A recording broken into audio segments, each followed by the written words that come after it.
Record, go.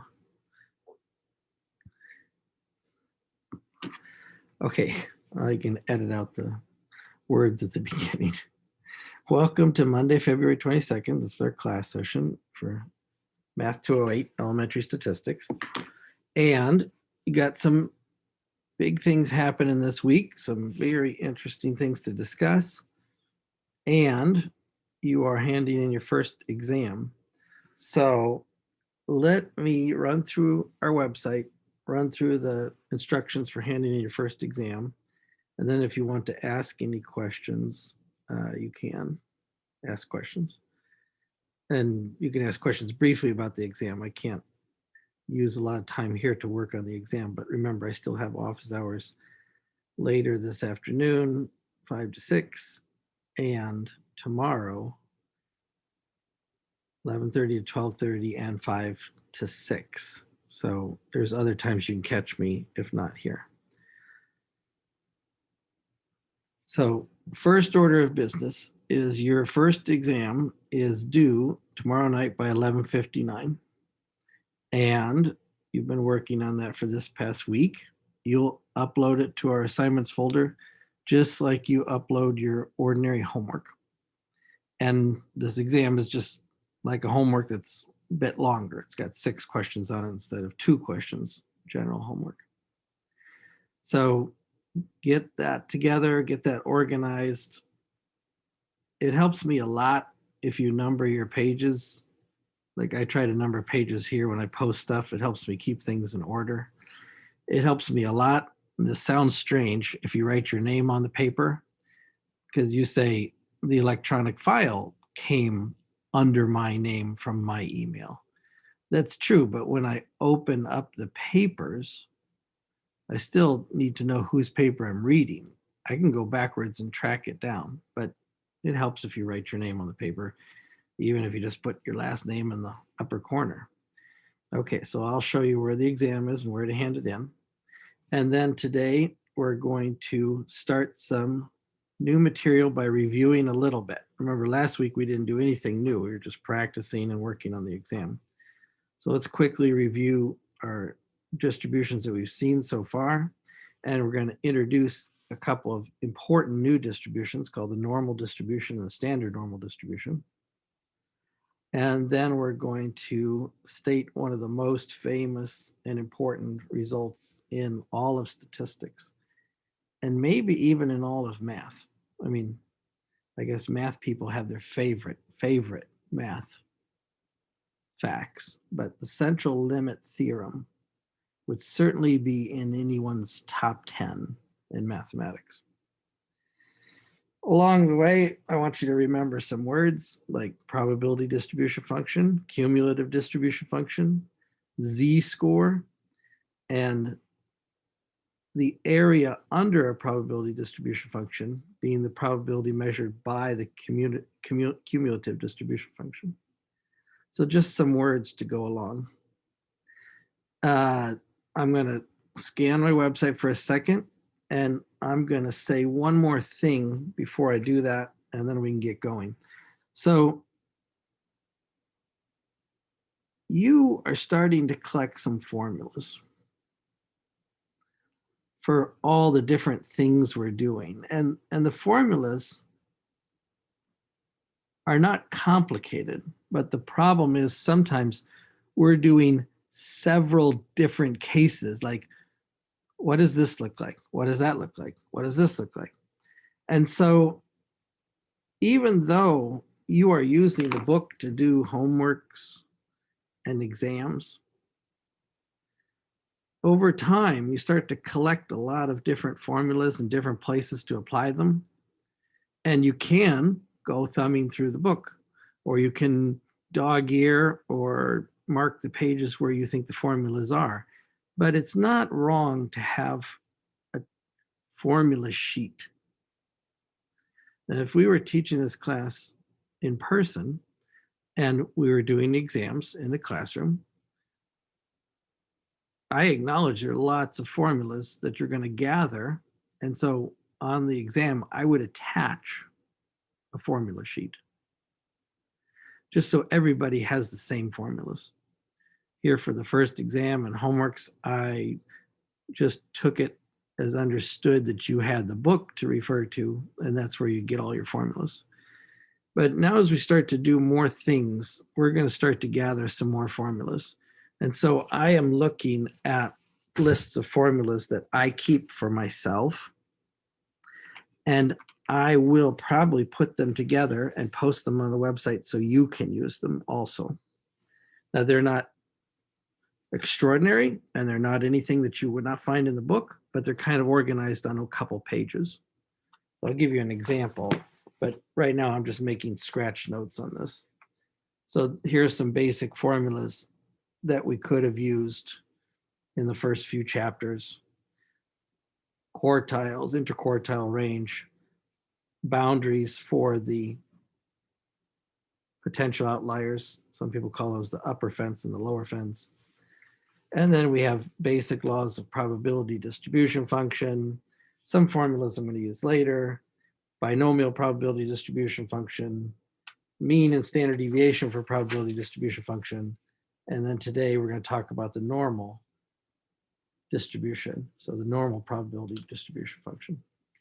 So over time, I collect a lot of formulas myself when I'm teaching this class.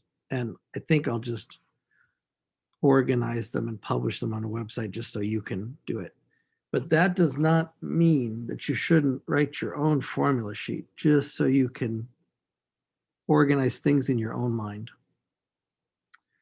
Okay, so next we're going to go to the website just to show you where everything is this week. You're going to hand in the exam, etc. So I'm going to share a website screen with you. And here we are in week 7, and we're looking at this screen, and I'll make the words a little bit larger. So remember, exam 1's due 11:59 Tuesday night in our assignments folder, and exam 1 is posted on our week 6 page. So if you go into week 6, and you most certainly have downloaded and looked at the exam so far, but just in case you need a copy of it or a clean copy of it, here's a copy of exam 1 on our week 6 page. The 6 problems. Now you can hand it in our assignments folder, which is linked to on every page. So you don't have to go back to week 6 to do this. Remember, in week 6, we did nothing but review. So no material we covered last week, no homework due tonight except for the exam. It's not homework, it's an exam. But as we go into week 7 now, then here are the topics we're talking about. I filled in some of them and I'll fill in some more later, but we filled in up here to the central limit theorem, recommended problems. And here, again, is a copy of exam 1, our assignments folder, and the assignment that's due next week, homework number 6. I just want you to focus on your exam right now until Tuesday night, so I'll turn on homework 6 later as you've handed in the exam. So by tomorrow night, 11:59. No homework due tonight, just the exam. Or tomorrow night, just the exam. Your Newton Alta assignments, the next handful of them up to March 15. Remember, you got some topics you have to work on here. So this is your 3rd batch of Newton Alta assignments. Your updated grade reports have your progress in Newton Alta so far. And you need to keep up with these assignments or that will affect your grade. So make sure you're working on these. And the benefit is they're exactly what we're talking about. So they'll help you understand what we're talking about. Other than that, I've got some Excel spreadsheets that help illustrate things that you can look at. And I'm going to add one later today for the central limit theorem. But other than that, that's all that we have to do this week. It's a lot, but 5 sections we're going to talk about. We'll try to cover the first 3 today. Okay, I'm going to stop sharing this window. We'll show you some nice things on your calculator today as well. Okay, so that is the layout for this week, and that's a lot of information to dump on you. So is there any question you want to ask, out loud or in the chat? Anything that you gotta know right now, or that I can help you with by an email or send you an answer later?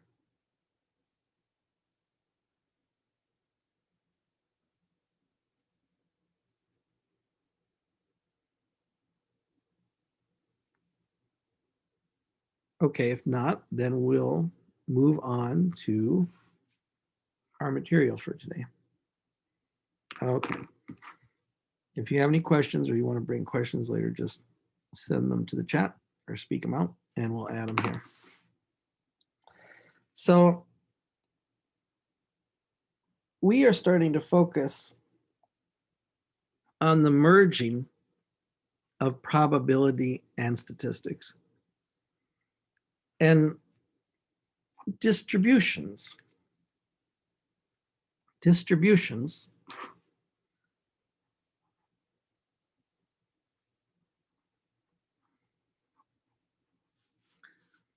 in a way are the animals or the tools or the ideas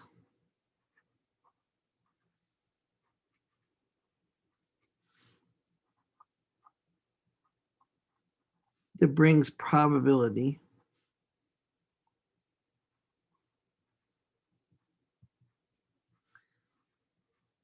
and statistics together.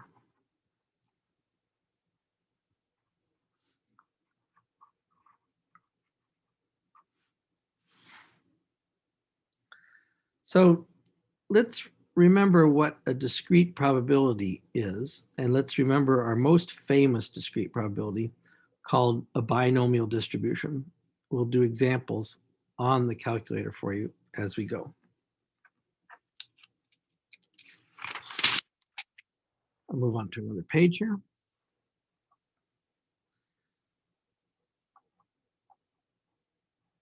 Discrete probability distribution. This is a case when you are doing an experiment that has a finite number of outcomes, like rolling a dice or flipping a coin, or counting the people that are walking through the door in your classroom. A discrete probability distribution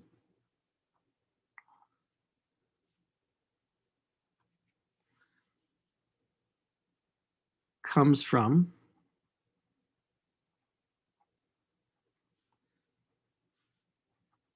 a discrete random variable, capital X. Remember, capital X is an experiment or procedure or an event that I can describe in words, like rolling a dice and getting an even number.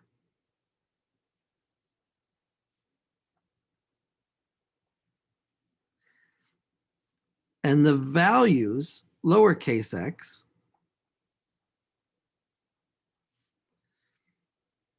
are the actual things that occur in the experiment.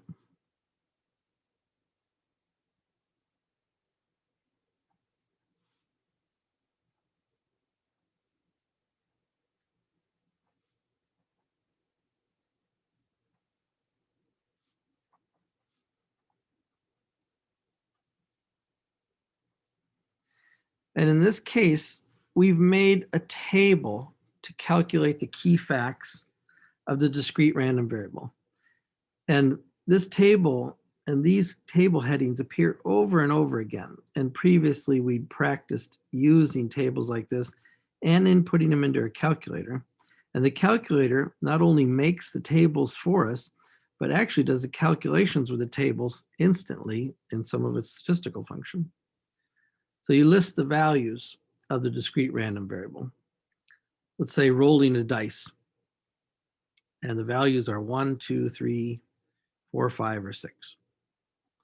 And then you list the probability of each one of those things happening. These are the outcomes. And the probability in this case, if it's a fair six-sided dice, let me grab my fair six-sided dice. Let me adjust my camera here. Sorry.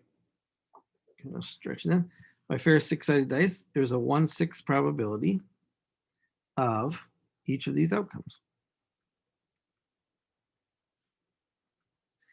And then the product of the outcome times the probability gives me another column of numbers, 2, 6, 3, 6, 4, 6. I was getting ahead of myself, 5, 6, and 6, 6. And if you add this up, you get what's called the mean of the discrete random variable. In this case, you get the numbers 1 through 6 divided by 6. So you get 10, 15, 21 divided by 6. And that can be simplified if you divide top and bottom by 3 to 7 over 2. If you want to express that as a number, 3.5. So when you decimal number, when you roll a dice, the average value over long term is not 1, 2, 3, 4, 5, or 6, but it's actually 3.5, halfway between 1 through 3 and 4 through 6. And with this mean, you can create another column where you check the distance of each value from the mean squared times p of x.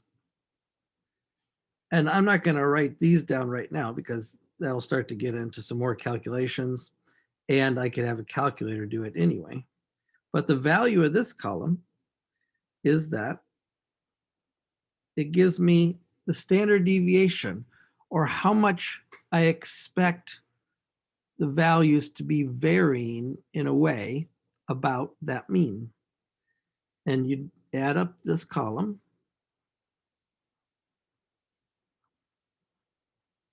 multiplied the square of the deviations times the p of x. You add up all those numbers in this column, and you divide by the number of trials that you're, or you don't have to divide by anything in this case since I've already done the probability. I just take the square root, excuse me. I was thinking about a case where I was examining a set of data. This is called the standard deviation.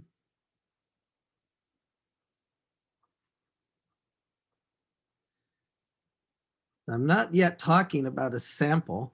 Here I'm talking about an experiment and every single thing that could happen to the experiment. So sometimes people call this population mean. This is the whole enchilada. This is the whole experiment.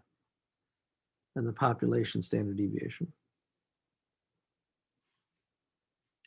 So this is just an example of a discrete probability distribution and a discrete random variable. Okay. Now, instead of saying the outcomes on this dice are 1 through 6, I could say I'm going to further refine this experiment.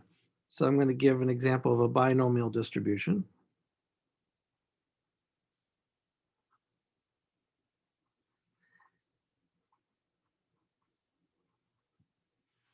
And say that I want to find out how many times my number is divisible by 3. You know, roll a 5. That is not divisible by 3. 4, not divisible by 3. 3, there's a number that's divisible by 3. In other words, 3 goes into 3 evenly, but not 2 or 1, but it does go into 6 evenly. So here's a game where I could possibly either win or lose depending on whether I rolled a number that's divisible by 3 or not divisible by 3. That idea of success, divisible by 3, failure, not divisible by 3, that's called a binomial distribution. Like in a sense from the word binary, two choices. Binomial means literally two pieces. So let's do a binomial distribution where I either have the two outcomes divisible by 3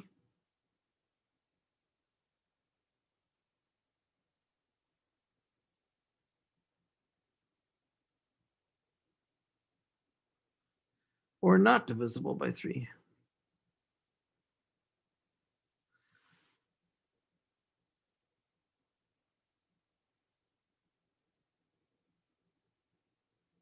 Okay, the probability for each of these.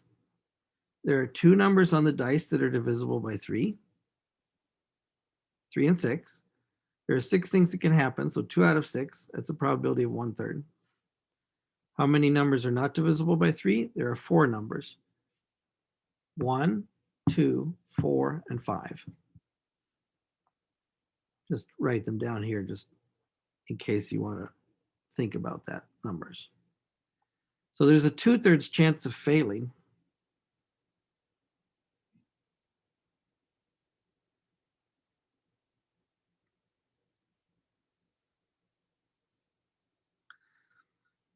Now let's figure out what the distribution of this is and what the standard deviation of this is as time goes on. How many trials am I going to execute in this? How many times do you want me to roll the dice? I could roll the dice 5 times, 10 times, and I could count the number of times I get something that's divisible by 3. In other words, in some sense, let's say I roll the dice 10 times, roll the die 10 times, and record the number of times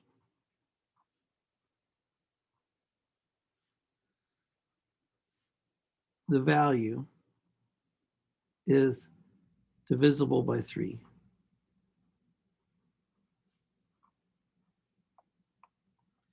This will be my random variable x. What are the values if I roll the dice 10 times? I could have no times divisible by 3. I might have one result that's divisible by 3. I might have 2 results, 3 results, 4 results, 5, 6, 7, 8, 9, or 10. I might roll this dice 10 times and get a 3 or a 6 on each of the 10 times. That's not likely. Let's roll dice 10 times. Now, I'm not going to roll a single dice 10 times. What I'm going to do is take 5 dice and roll the 5 dice once, and then roll the 5 dice 5 more times. How many times did I get divisible by 3? 1, 2, 3 times, and these 2 not. How many times did I get divisible by 3? 1, 2, 3 times, and these 2 not. So in that case, I rolled the dice 10 times, and I got 6 results divisible by 3. That's a lot. That's quite a lot. Let's make a distribution table for this.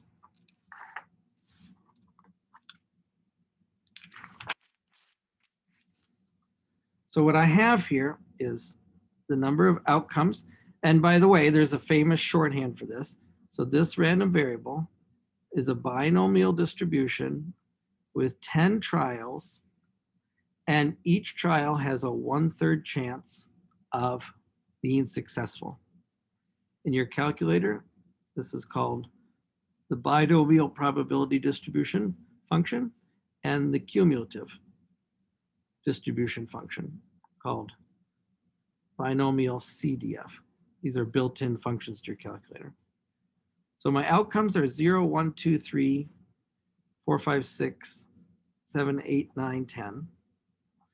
And I want to know the probability of each one of those outcomes. That's where I check out the probability, the binomial distribution function. We'll do this on the calculator. And I can have the calculator multiply these, and I can have the calculator add them up to make the mean, and I can have the calculator subtract the difference from the mean times each of those probabilities and add that up. And that's going to be the variance. And after I take the square root of the variance, I'll have the standard deviation. Now, I do not want to do these here on this piece of paper because that would be a lot of numbers to write in. In fact, I don't even want to calculate these columns at all if the calculator will do them automatically for me. So let's enter, let's enter these outcomes and this probability on the calculator. And then let's ask the calculator with the one variable stats command what this probability distribution function looks like. So I'm going to go over my calculator right here. And I'll share this with you. Got it. Got it. Move myself over to another screen. Got it. Here's my calculator right here. And actually, you see I've already filled in a lot of things here. Now I'm going to strip this down and fill this in for you in front of you. But when we're done, after we've done a couple of experiments, this is what I'm going to show you, the relationship between these discrete random variables and a new function called standard normal distribution. So let me go into my y equals menu and just delete these two functions. I'll bring them back later. Let me go to my stats menu. And I had already prepared two lists, but I'm going to delete them.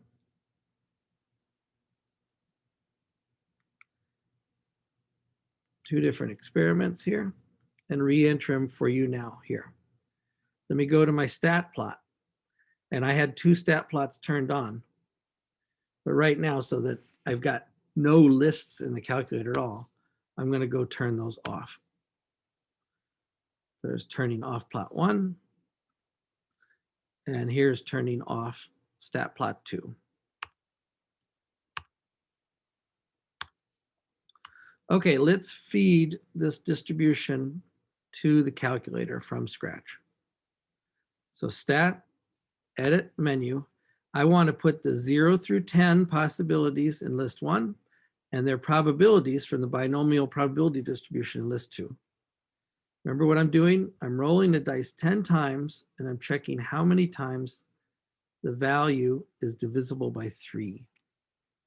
So first of all, I put the numbers 0 through 10 in here. I don't want to type them in by hand, so I'm going to use my sequence command under second function list sequence number 5, and just have the variable, have the calculator count x, x, using the variable x from 0, 0 to 10, one step at a time. And I think I'm going to get a problem. I'm going to get an error here. We'll find out. Oh, watch what happens. See, I'm typing the sequence into this first box. That's a bad thing. That's a no-no. I need to type the sequence into L1. So when I hit enter here, I get error because I tried to fit a list into a different place. So let's go back and fix that. I always do that. Put your cursor on list 1, then do the list. Good news is the list is still there as we filled it out. So we don't have to fill this out again. There's the numbers 0 through 10. Over here, let's put in the binomial probability distribution function. So that's under distributions. Notice how I'm on L2. So I'm trying to do this correctly. Binomial probability distribution function is way down past the screen. Here's 1, 2, 3, 4, 5, 6, 7, 8, 9. There's the probability distribution function, the 11th element on this list. How many trials? 10 trials. What's the probability of success? 1 out of 3. X value, I'm going to leave blank because the calculator is going to fill in every different X value in the table. Ready? Go. There's the probabilities. The probability of getting 6 things divisible by 3. Now that's what I got. Do you see that? That probability is a little more than 5%. I was extremely lucky with those 10 dice rolls. Just for kicks, let me do 10 more dice rolls. I'm going to do them off screen. Here's 1 thing divisible by 3. Here's no things divisible by 3. I'm either hot or cold. I had exactly 1 out of the 10 divisible by 3. The probability of that is just under 9%. What's the most likely result? The mean should be, in a binomial probability distribution, the mean should be naturally the number of trials times the probability of success.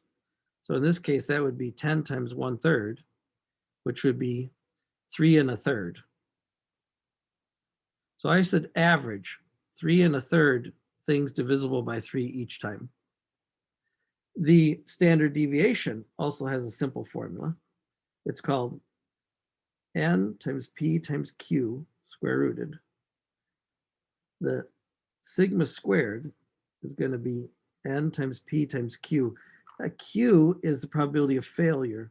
So in this case, probability of success, 10 trials, 1/3 chance of success, 2/3 chances of failure. We'll figure out what that number is in a second. Okay, but what am I going to do with this list 1 and list 2? I'm going to do 2 things. I'm going to fill in these boxes by saying stat, calculate 1 variable statistics, use list 1 and list 2. And there's my mean, as I promised, 3.33333, and standard deviation 1.49. So this number, if I work it out, must be about 1.4907.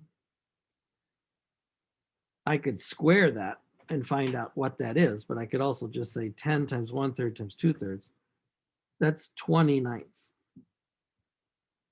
And if you work that out, that's a 1/9 is 0.11111, so 20/9 is 2.22222 forever. I don't use the variance as much, so I usually just go straight for the standard deviation. But the other cool thing about this is to make a picture of it. So let's go and make a picture by setting the window to show me these 11 possible outcomes from 0 all the way up to 11, because I want to go fully past 10, add 1 to the number of trials. And then I say probability wasn't ever very large. I'll say, remember, probability is always less than 1, and all the probabilities always add up to 1. That's important. So let's see what graph I get for this, and if it's not excellent, I'll adjust it. Well, it's not excellent because it's not even there. But I do have 11 boxes, 0, 1, 2, 3, 4, 5, 6, 7, 8, 9, 10. That's 0 through 10 on this window. Why is it not there? I think because I didn't turn on the stat plot. So let me go to stat plot, go in there and turn it on. Histogram, list 1, list 2, and I'm going to draw it in black.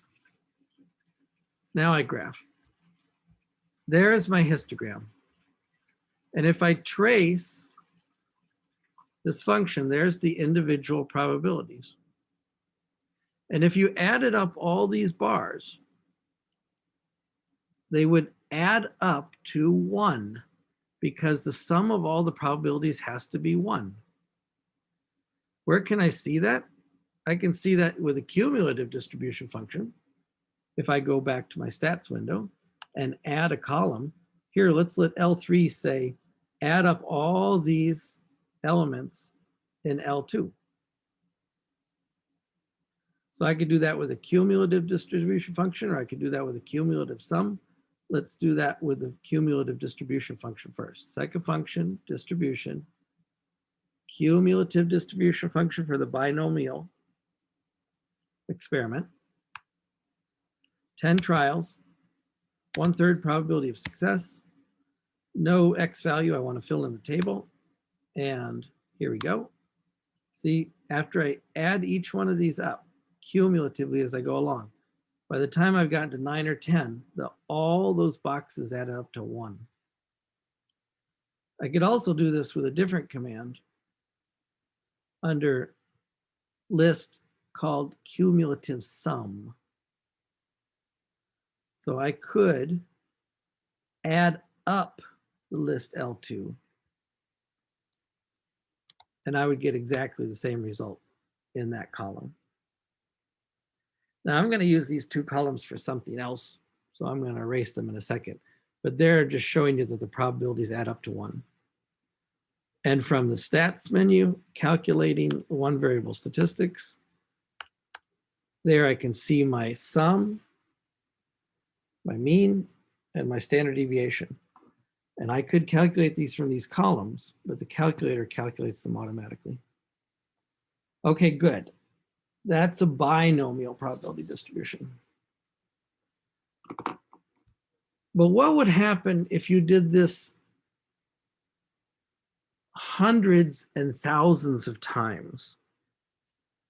Like, I didn't roll the dice 10 times. 1 divisible by 3, 1 divisible by 3. There I got 2 out of the 10 divisible by 3. I rolled 2 6s. What if I roll the dice 10 times? Or 100 times? Or 1,000 times? Let's not get too crazy. Let's roll the dice just 100 times. So let's set up a binomial probability distribution with 100 trials, same experiment, 1/3 chance of a success. And this time, there's no way I would type this table in by hand for 101 entries. Sorry, I'll go back to my paper here. So let's do this experiment 100 times. I cannot write down a table with 101 lines. Now I'm going to definitely depend on my calculator. Let's go back. Let's share screen. And what I'm going to do is I'm not going to remove this 10 toss experiment.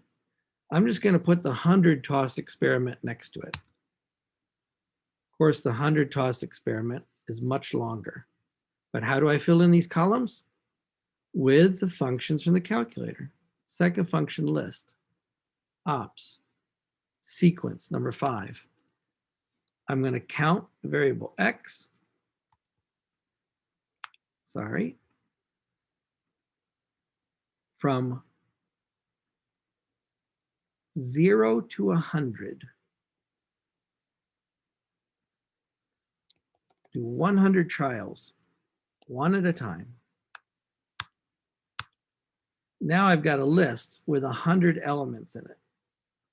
Now, I'm not going to scan down this list very far because that'd take a long time. But there's 100 elements in this list. Actually, if you want to see the 100th element, what you have to do is just go back to L3 and then do the up arrow again. And then you can go through the elements at the bottom of the list.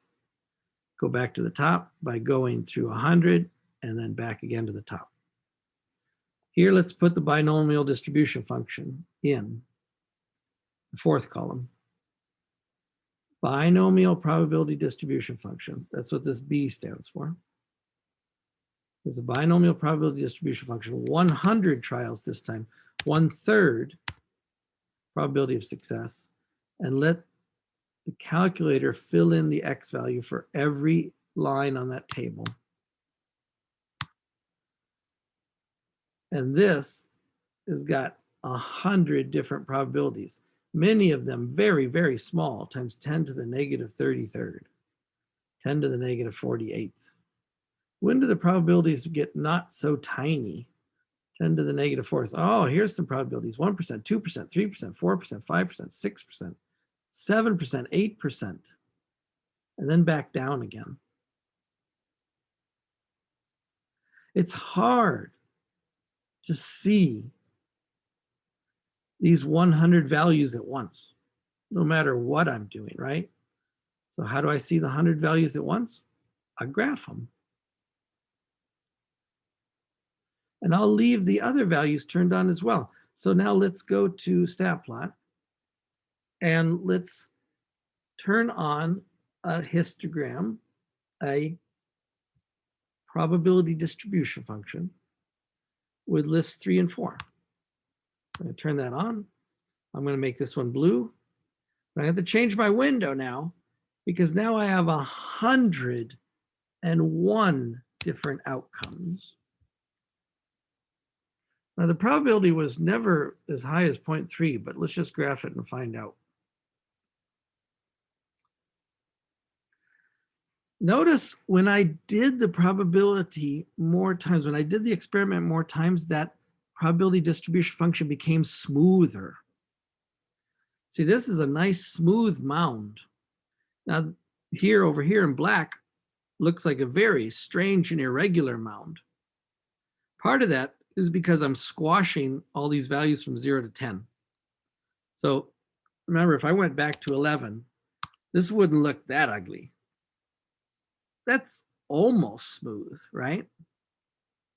But if I look at the values from doing it 101 times, that is very smooth.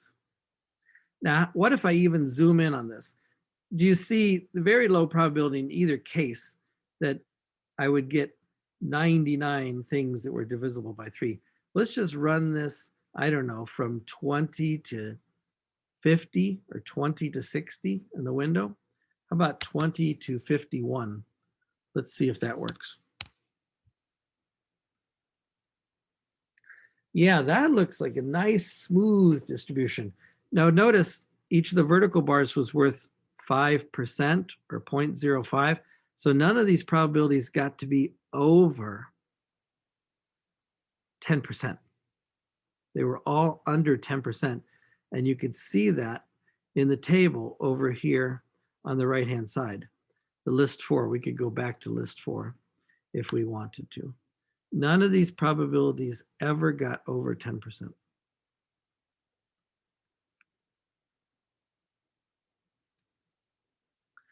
But remember now, I can ask her questions now, like, what's the probability that I not just got 6 times, but what's the probability in this 100 experiment that I got 30 times? Remember, the mean is n times p, and 100 times 1/3, I'm back on my paper right now, is 33 1/3. So that's going to be my average outcome long term. What's the probability that this random variable gave me less than or equal to 30 wins? Well, that's the binomial cumulative distribution function. So I'm going to go back to my paper, and then I'll bring back the calculator and show you how do I calculate the probability that I have less than or equal to 30 wins. 30 times where I add a multiple of 3. Here I have 2 times. If I roll the dice 100 times, what's the probability to have 30 winners? Well, that's the binomial probability, the binomial cumulative distribution function. So I'll go back to the calculator and show you where that is. So let's go back to normal screen, and let's go get the binomial cumulative distribution function. And that'll tell me what? With 100 trials, not 1,000, 100 trials.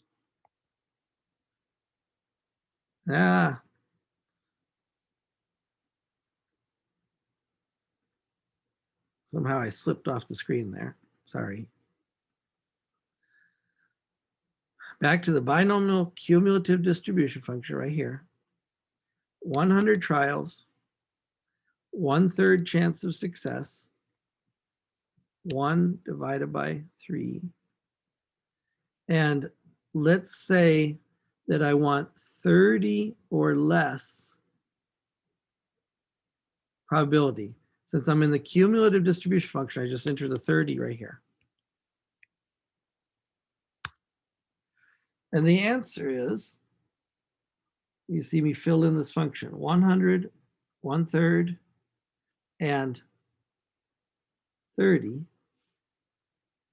There's a fairly good chance of that, 0.2766, almost 30% probability. My average is 33 1/3. What's the probability that I get 34 wins or less? That should be pretty substantial. I'll just repeat this command, but I'll put in 34 here instead of 30. That's very substantial, about halfway. What's the probability that I get 33 wins or less?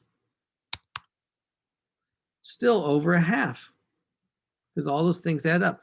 What's the probability, let's do this, that I get 40 wins or more? Now that's going to be the opposite of the probability that I have 40 wins or less. And we're doing these probabilities for a reason. Yeah. Need another pad of paper. But first, let me slide up that paper. And find another paper so I can be prepared.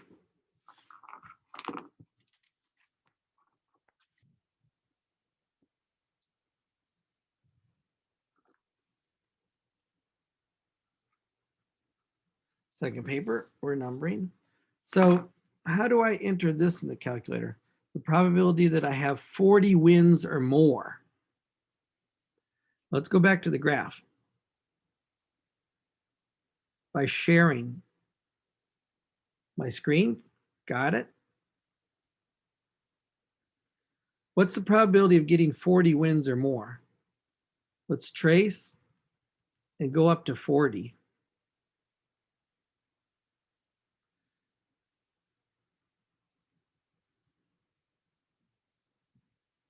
$35, $36, $37, $39. Do you see that getting 40 wins or more, there's not a lot of territory down here. I've gone past the peak by quite a bit. So when I add up these columns in the 40 wins or more, I don't think they're going to add up to very much. I mean, something, but not a lot. Let's go do this on the calculator. 1 minus the binomial probability distribution function. I could have just hit second function entry, where I do 100 trials and have 40 successes. So if I do 1 minus the probability, let's do it 39 successes. If I take out the probability of 39 successes or less, then what do I have? The probability of 40 successes or more. This is a cumulative, this is a discrete thing, so I have to count the difference between 39 and 40. Let's see what that is. You know what? It's not very large. I mean, it's believable, 9.66%. But that means if I rolled these dice 100 times, less than 10% of the time would I come up with 40 wins, 40 multiples of 3. I'm not going to roll these 100 times. There's 2 multiples of 3. There's 1, 2 multiples of 3. So now I've got my way on to 40. I've got 4 multiples of 3 out of 10 rolls. Maybe I could keep going, but I don't think I would be that lucky. Okay, good. Now let's take this to another level. Instead of 100 times or 1,000 times, let's just say we played this game a super large number of times. Or another way of saying it, let's say that we played this game continuously. Let me clear the screen and go back to our graph.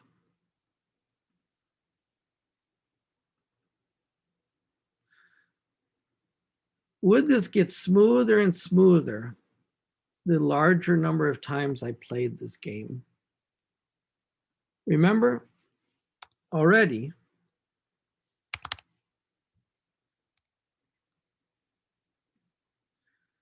this got dramatically smoother when I went from 10 games to 100 games. Let's talk about, I just dropped my paper off the top of my desk, so I got to go fetch it. Let's talk about a continuous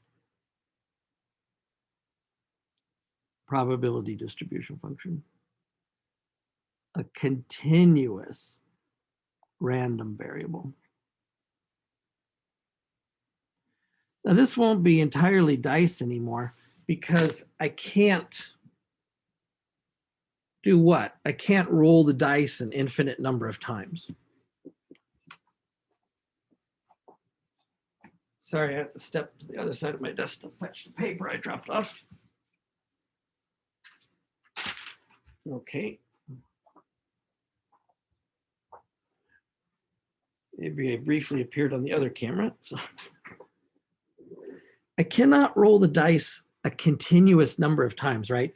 I can't roll the dice 10.5 times. I can't roll the dice 42.7 times.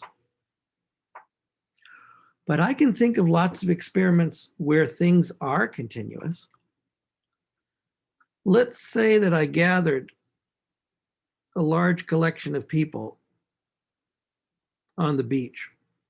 And by large collection of people, I mean thousands, 5,000 or 10,000 people. And this is going to be a very large, wide beach. Well, maybe we'll change it to the salt flats at Bonneville, where they race cars, a very large flat space. And let me have them all do a 100-yard dash. Let me go back to my paper while I make this drawing.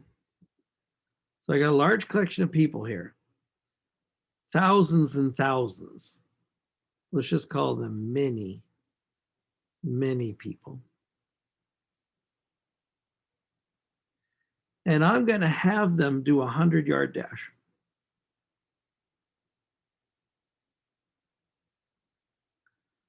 They're all lined up on the salt flats on the starting line, a very long starting line, because I want them all to start at the same time and the same place. I want to be fair to all of them, right?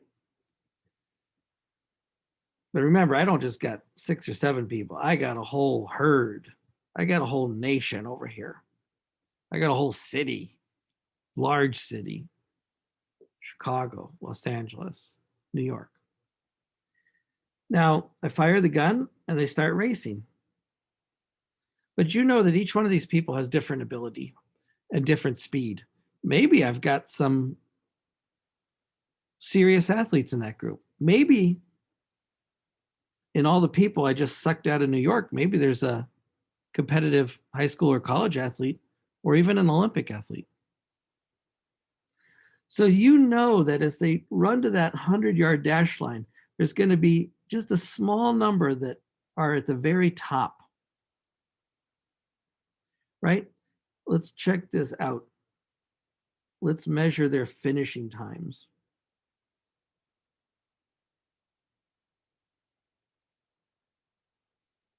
Hundred-yard dash. Now I'd have to go look up 100-yard dash in Olympic times right now, and I'm not going to go and do that. But certainly an Olympic time in the 100-yard dash, and I guess they call it the 100-meter dash because it's not exactly 100 yards, it's 100 meters. But I'm going to go old-fashioned, call it yards, is about 9.5 seconds. So up here at around 9.5 seconds, I've got a few finishers. I could keep going over here to the left. Here's 6.5 seconds. Here's 0 seconds. Well, nobody's going to run a 100-yard dash in 6 seconds. Nobody's going to run a 100-yard dash in 0 seconds. How about the rest of the people? Now the clock keeps ticking. 10.5. 11.5, 12.5, 13.5. Maybe I've got some people here that are not as athletic. I mean, what's a really bad time for the 100-yard dash? Bad as in slow, not bad as in not nice. I can imagine that, somebody might take 30 seconds to run the 100-yard dash. So let's forget about all these numbers and say everybody finished in under 30 seconds. But just like there's only a few people that would finish in Olympic time, I think that among the people that are reasonably here, there's only going to be a few that finish in this very long time of 30 seconds. I think 30 seconds, they can get down the track. Of course, that depends on the people that show up. So what I have is very few people here at 9.5 seconds, very few people here at 30.5 seconds, but I got a lot of other ordinary people like me. And maybe I could run that 100-yard dash, and I don't even know what I used to do. But how about I could run it in 16 seconds? I bet I could do it in 16 seconds. There's 21 difference right here. So 16 seconds is 7 difference. So 16 seconds right here, 23 seconds right here. I bet there's quite a few people in there that could do it in 16 seconds. And then there's probably lots of other people that are equally as slow as I am fast, right? They would land maybe 23 seconds down the line. Somewhere in the middle is the vast herd of people. 21-second spread right here.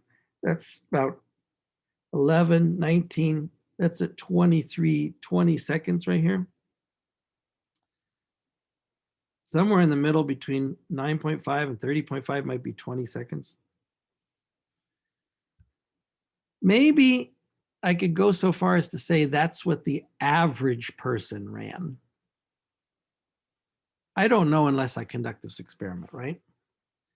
But what I've created here is not a bar graph, but kind of a continuous graph that looks like a bar graph drawn with a single curve.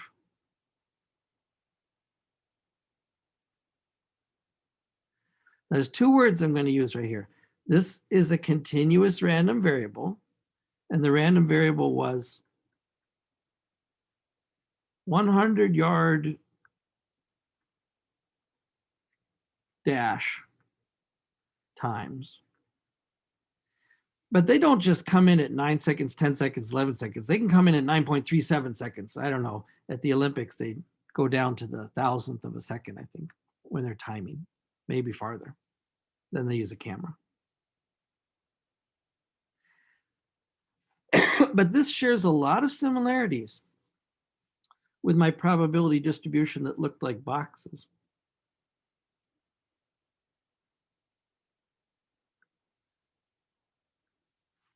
Doesn't it? It's got this bell-shaped distribution.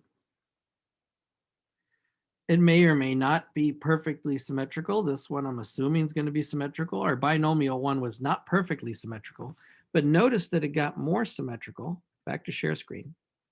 It got more symmetrical when I did more trials. This black stuff is not symmetrical. This blue stuff is probably nearly symmetrical. Stop sharing. And I can still think, instead of adding up the boxes past a certain point to do probability, I can still think of probability as adding area.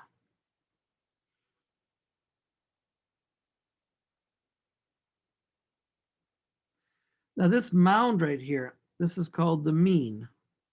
This is the center. This is the average time. Let's say the average time was 20 seconds. And let's say I ran in 16 seconds. I could still say, well, what's the probability that all these runners beat me, did better than 16 seconds? What'll I do? I'll just add up all this area here.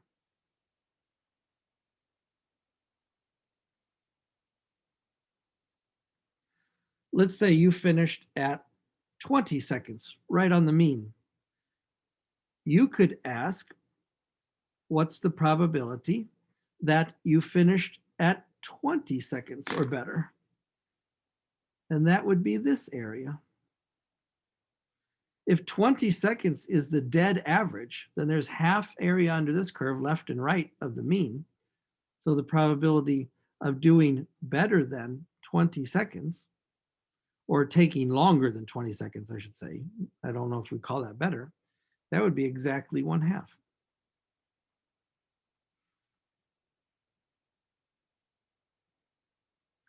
And let's notice some other properties of this curve that are interesting. This, by the way, is called a normal distribution. So this random variable x is called a normal distribution, and we write that like this. X is a normal distribution with a mean mu and a standard deviation sigma. Where can I see the standard deviation sigma on this graph? It shows up in the bending of the curve. Standard deviation happens. You see how this curve is bending down for a while? And then later it's bending up on the tails. Out here it's called the tails of the distribution. Where this curve bends down and bends up, where it changes from bending down to bending up, that is one standard deviation to the left and one standard deviation to the right. So we're doing our 100-yard dash experiment. Let's say we've measured a lot of people before, and we expect that the average time is going to be 20 seconds. Not all these people are athletes. And the standard deviation is going to be 4 seconds. What kind of curve would that look like? I want to draw something that looks kind of like this. The way I draw it is that it's built into your calculator. It's called the normal probability distribution function. Let's go draw it on the calculator. Okay, I'm going to head over to my calculator. I'm going to get rid of this screen. I'm going to turn off those stat plots because I'm doing something else right now. So let me just, I can turn them back on anytime I want. I'm not erasing the lists, right? So let's go turn off 1. Let's go turn off 2. Got it. Okay, done. And let's graph a normal probability distribution function with a mean of 20, a center of the mound of 20, and a standard deviation of 4. Let's check this out. And we're going to do it right here. Second function, distribution, normal PDF. Now, when I say to you a normal distribution is the most famous curve, probably one of the most famous curves in all mathematics, you see how the calculator rates it. The calculator rates it as the #1 distribution, right? So, and the normal cumulative distribution is the #1 distribution, cumulative distribution. This inverse norm we'll use in a second. So let's say, what is the normal distribution function? Let's use x for our value, because I'm going to put this into our y equals menu. Let's use 20 for the mean, and let's use 4 for the standard deviation. And graph that. Now, I got to choose a smart window, right? Let's go from 0 to 40. That would certainly capture everything. I don't think I need to go 0 to 40. But let's set a window that says 0 to 40, just for kicks. We can adjust it if we don't like it. Okay, somehow I'm popping out of this thing again. Sorry, my fault. There's our function. Here's our window. 0 to 40. sorry, 0, enter, 40, enter. I do not know what these probabilities are going to be right here, like how high this is going to go. So let me just graph it, and then we'll figure it out. Wow. Now check that out. I got a mound, pretty much like the mound I drew on the paper. And this center right here, let's go to the trace feature. This center must be at 20. Do you see that center is at 20? Where is the curve changing from bending down to bending up?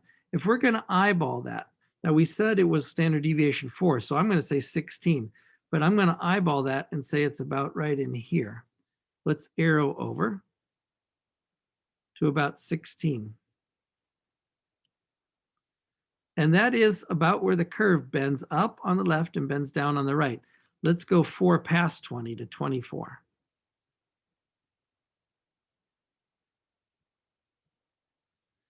That's a little more than 24, a little bit less than 24, right? You know I could do exactly 24 by saying calculate value and type in 24. That put me exactly at 24. How about going exactly to 16? Okay, how about finding out how many people were faster than me? Remember, I ran it in 16 seconds. Let's ask the calculator how much area is from 0 to 16. Now, nobody finished at 0, by the way. Did you notice that? What was the probability of finishing at 9 seconds? Sorry, I'm going to trace. 10 seconds, 9.6, that might be a world record. 3 people in 1,000, 4 people in 1,000. I don't think 4 people in 1,000 are Olympic athletes, but you know, you get the idea that it's very rare for someone to run the 100-yard dash in 9+ seconds. But let's go back to me, who runs it in 16, maybe on a good day. How much area is under this curve from 0 to 16? I can do that 2 ways on the calculator. Under the calculate menu, first row, 4th button, second function calculate, number 7 is called the area command. Fancy word is integral. I could ask the picture to show me the area. So 7. And the calculator says from where to where. So I say, typing in from 0 to 16. And the calculator will shade all that area for me and tell me, well, you were beaten by 15.8% of the people. And maybe I'm pretty proud of that. That means I beat what? The opposite of that. 1 minus that would be what? I beat about 84, 85% of the people. But still, there's a substantial number of people that ran faster than me. There is a pretty good probability that all those people, a good chunk of them, did faster than me. But remember this number, 1586. Let's go to the distribution function, the cumulative distribution function, and ask the calculator how many people were faster than me. Now, the way you write the cumulative distribution function, the more normal probability distribution function is one way, but the cumulative distribution function, you write it another way. You write it from the beginning of where the probability is to ending of where you want the probability is, and then you put in the mean and the standard deviation here. So let's say I wanted to go from 0 to 16. How many people ran the race in 0 to 16? And I'm assuming that the mean is 20. Sorry, I accidentally hit the erase button. Try it again. Oh, I get this nice screen here. That's nice. From 0 to 16.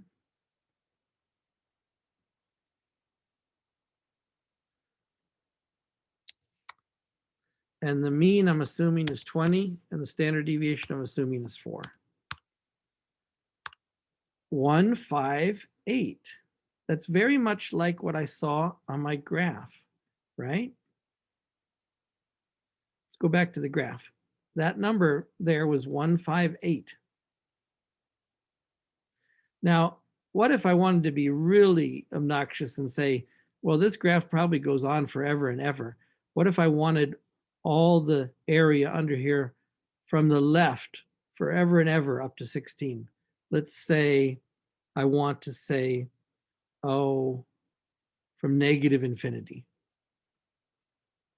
I could repeat this command, but just put, instead of 0, a very tiny number, like hitting the buttons on my keyboard and hitting the buttons on this simulated calculator are different, and I always forget that. So let's go from -1, using the negative key down here on the bottom, -1 times 10 to the 99th. This is a very small number, all the way up to 16. But there's so few people that are running that race at that time. Of course, nobody, generally. Notice how this number doesn't change very much. In fact, it only changed down here in these far digits. But if you want to be honest, these are all the people that are less than 16 seconds. What about the people that took from 16 seconds to 20 seconds? I could do that again. What's the probability that you ran the race between 16 seconds and 20 seconds? On my paper, because I'm going to scan these papers later, I'll write the normal cumulative distribution function. Everybody who ran the race from 16 seconds to 20 seconds, and I'm assuming the mean is 20 and the standard deviation is 4. Let's calculate that.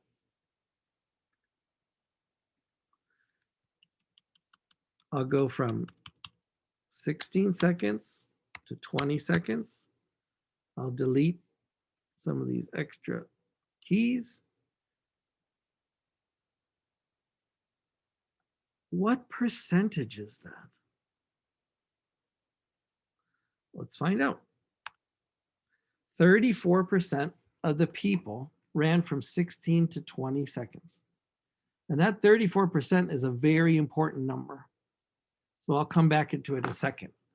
I want you to see it on a graph. So I want to redo this graph. And we can change the color, I guess. Let's make it red graph. Because I want this screen to be redrawn. Ha, I already did that. Graph. There's our curve. Now let's shade in from 16 to 20 and see what that represents as a number.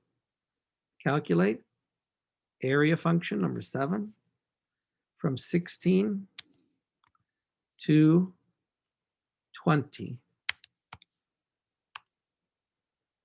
Notice the calculator says 34.13447%. That's the probability that someone finished the race between 16 and 20 seconds. It's the same probability we calculated right here. Notice also that the 16 was 1 standard deviation. That was the moment that the graph started bending down. So now I'm going to tell you a very important fact. And we're not getting to do everything I wanted to do today, but we're getting a lot. When you draw a normal curve with a mean of mu and a standard deviation of sigma, and remember, mu minus sigma, mu plus sigma, that's where the curve stops bending down. I'm not going to draw this excellently because I'm not a great drawer, and starts bending up. I've got my bell-shaped curve here. There's a rule called the empirical rule that says the amount of area in between mu minus sigma, mu plus sigma, one standard deviation, is about 68%. And if you go 2 standard deviations, mu plus 2 sigma and mu minus 2 sigma, that area, now remember that's adding all of this plus the amount you just did a second ago, that area is worth about 95%. So most of the runners, almost all the runners, are between minus 2 sigma and plus 2 sigma. What was the sigma? 20. What was the distribution? Mean 20, sigma 4. So in our distribution, this is 20, 16, 24, 28, and 12 seconds. I bet a very decent person who's in shape could probably run their 100-yard dash in 12, 13, 14 seconds. Maybe 16 for me is optimistic. But 95% of the people land within 2 standard deviations of the mean. And what if you went out to 3 standard deviations? You see that you've captured almost the whole curve. So if you go out to 3 standard deviations left and right, sorry, I want to be sharing my paper screen with you. And I think I am. No, I was not sharing the paper screen with you. Let's get out of there.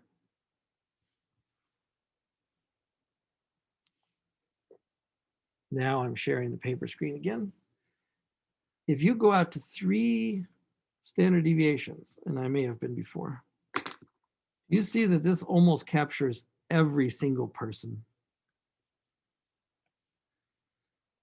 And actually, if you did this, the empirical rule says from plus minus 3 standard deviations, which would be 8 seconds to 32 seconds, you would get 99.7% of the entire population. These 3 area clumps are called the empirical rule.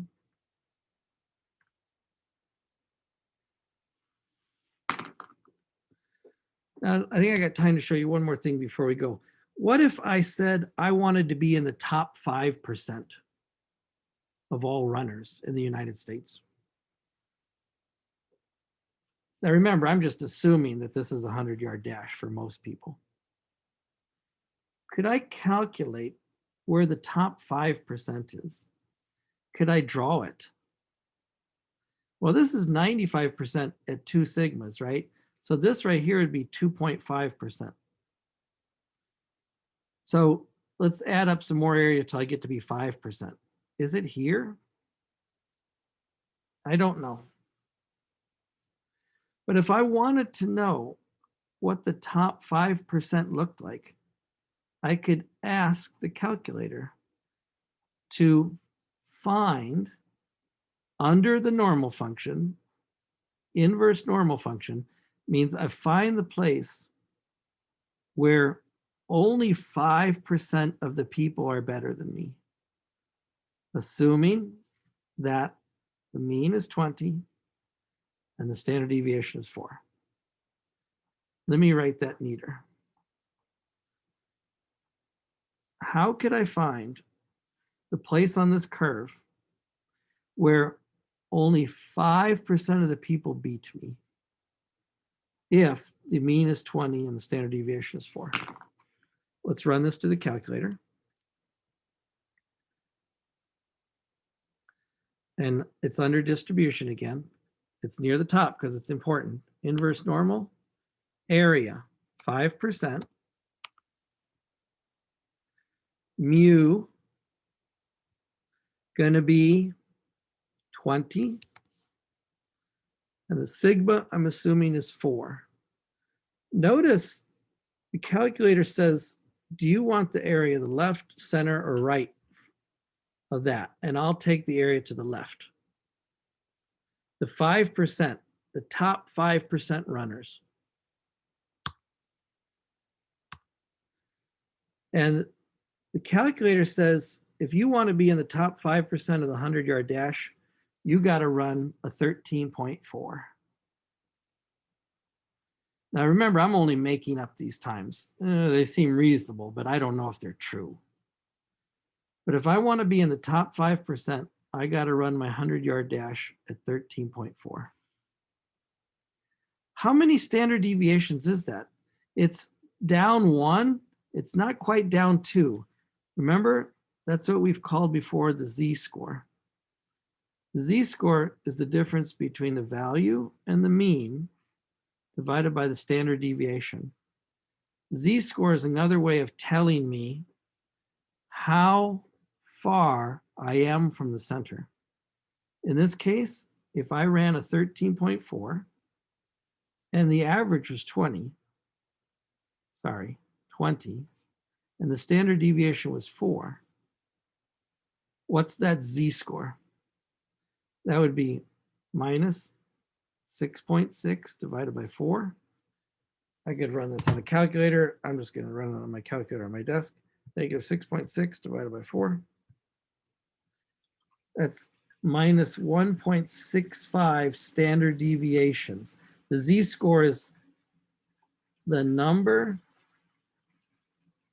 go back to my paper, the number of standard deviations from the mean. To be minus 1.65 means I'm not 2 standard deviations down, I'm down more than 1.5 standard deviations. The negative sign means I'm below. So if I run the 100-yard dash with a z-score of minus 165, I'm not doing too bad. I'm beating 95% of the other runners. I would be more than happy with that. Now, in some sense, that z-score comes from a normal distribution itself. So you could imagine, what if you had centered that mound exactly on 0? So if you draw a curve that's got a mean of 0 and a standard deviation of 1, that's called, and I'm only drawing this casually here, when you set the mean equal to 0 and the standard deviation equal to 1, that's called the standard normal distribution.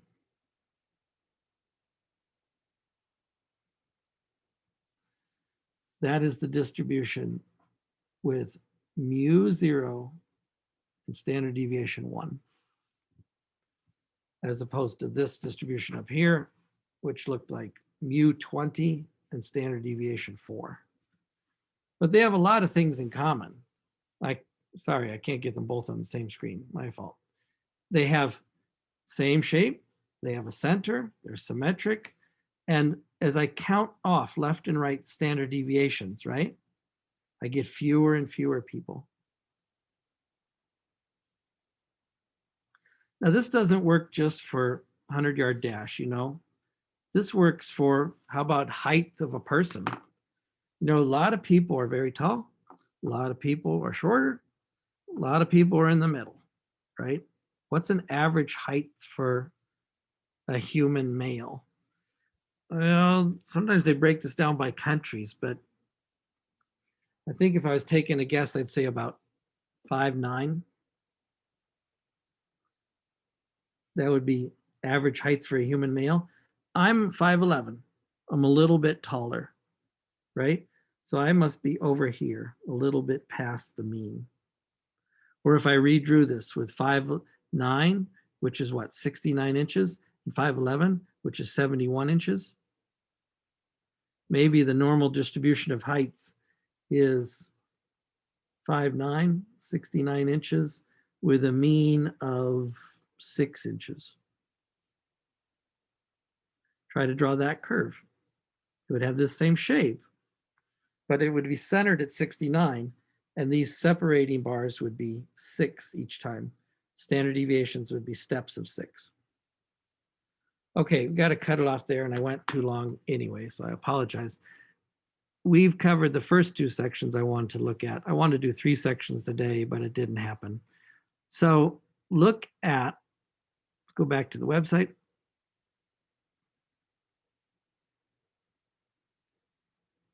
And I'm looking at my website now with you. And I may have some lags there. Look at these first 2 sections for this week, the standard normal distribution and using the standard normal distribution. And then next time we'll talk about the central limit theorem. It was a very exciting result using normal distributions. And then we'll talk about other ways that we can use normal distributions. Okay, so now we're on the cusp of deciding how we can use samples of people to represent whole populations. The standard normal distribution is going to be one of the keys that unlocks that. Okay, I'm going to stop sharing. I'm going to end the recording, and then we'll get this all set up for you